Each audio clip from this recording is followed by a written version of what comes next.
क्या हुआ मोना जी? मुझे लगता है आपको प्लॉट कोई खास समझ नहीं आया। मायूस लग रही थी आप काफी। आम, खासी तेज नजर है तुम्हारी। वो क्या है ना, देखिए मैं मानता हूं कि जगह थोड़ी खैर आबादी है, लेकिन जब तक आप उधर मकान बनाएंगी ना, 2-4 साल तो लग ही जाएंगे, ऐसा ही है। तब तक उधर सड़कें, हॉस्पिटल, कॉफी शॉप, मतलब जितने बड़े फूड चेन सब कुछ बन गया होगा। बेफिक्र हैं, और ऊपर से आपके प्लॉट की कीमत 3 गुना बढ़ जाएगी। हाँ, वो सब तो ठीक है, लेकिन पता नहीं क्यों मुझे लगता है कि सिराज साहब को ये बिल्कुल पसंद नहीं आएगा। मुझे लगा था आप बड़ी खुद मुख्तार है Mona ji, strong independent women, जिन्हें पता है कि अपना पैसा कहाँ इन्वेस्ट करना है। अब घरेलू औरतों की तरह थोड़ी हैं आप। और फिर किसी और जगह से प्रॉपर्टी खरीदेंगी, प्लॉट लेंगी, तो स्टेट एजेंट अपनी कमीशन रखेगा। और हो सकता है आपको कोई डिस्प्यूटेड प्लॉट ना दे दे। अल्लाह ना करे भाई आपके पैसे फंस जाएं, फ्रॉड हो जाए। फिर निहाल के साथ आपको ये एतमाद तो है कि आपकी जमा पूंजी कहीं नहीं जा रही, निहाल कहीं नहीं जा रहा। इसीलिए तो ट्रस्ट कर रही हूँ तुम्हें। चलो फिर डन करते हैं। बस बिस्मिल्लाह करें, और मेरा काम याद है ना आपको, वो कर दीजिएगा बस। हो जाएगा, क्यों टेंशन ले रहे हो? मैं हूं ना। ओके।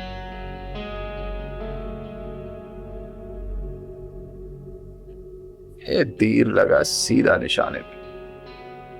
मोना जी, मोना जी, मोना जी।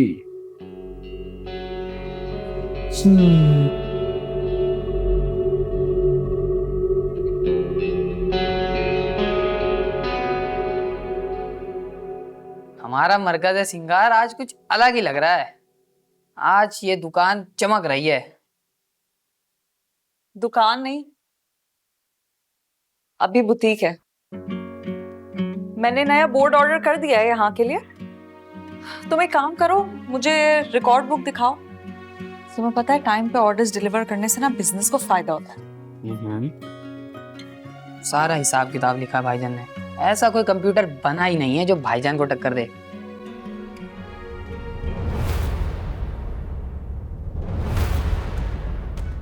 तुम्हें मना किया था ना यहाँ पर नहीं आना वापस। मुंह जबानी बात समझ नहीं आती।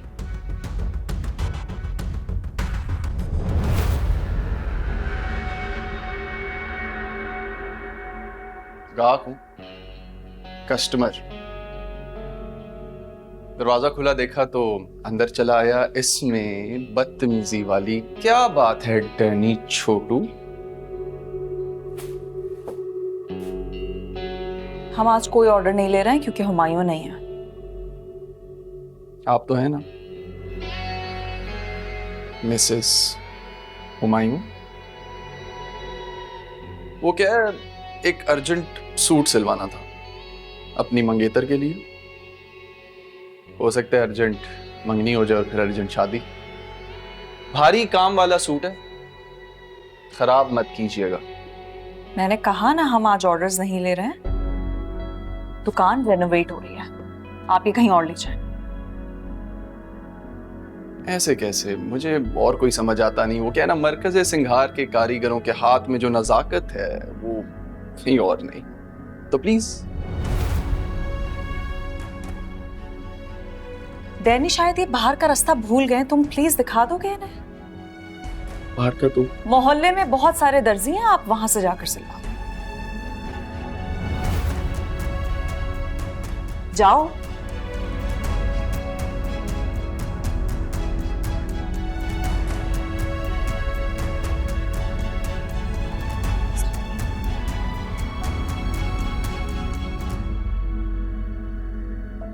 खैर,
हाँ माही, हेलो।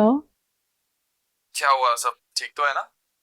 आप निहाल, वो आ, मुझे पूछना था कि तुमने मोना आंटी से मेरे रिश्ते के लिए बात की है?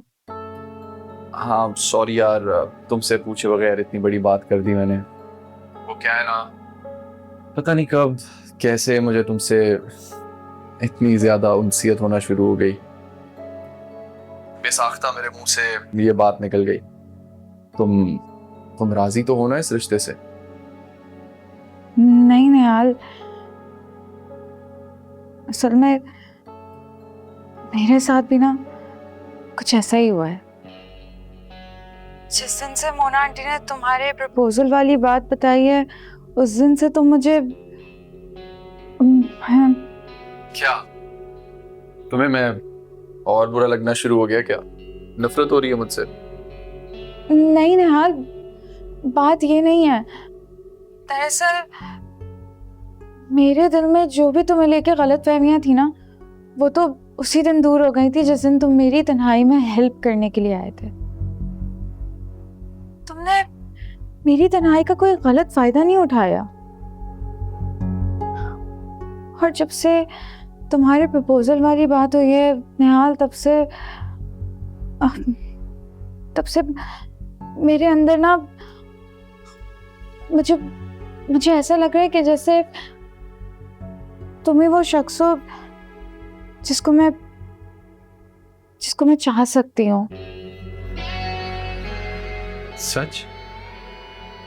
माही, सच बोल रही हो तुम? ये मेरे लिए दुनिया की सबसे बड़ी खुशी है Maheen. Thank you so much.